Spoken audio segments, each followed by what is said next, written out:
নমস্কার বন্ধুরা, সুপ্রিয়ার হেসেলে আপনাদের স্বাগত। আজকে অন্য স্বাদের বানাবো পরোটা। এর জন্য গমের আটা নিয়েছি ছোটো বাটি 2 বাটি,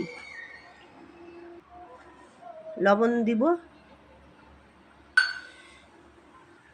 1/4 চামচ,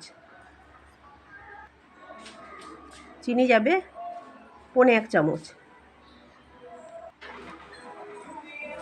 জল নিলাম আটাটাকে মাখার জন্য। আটাটাকে ময়নের জন্য দিব 1 চামচ সাদা তেল। আটার সমস্ত মিশ্রণ ভালো করে মিশিয়ে নিয়ে জলের সাহায্যে আটাটাকে ভালো করে মেখে নেব।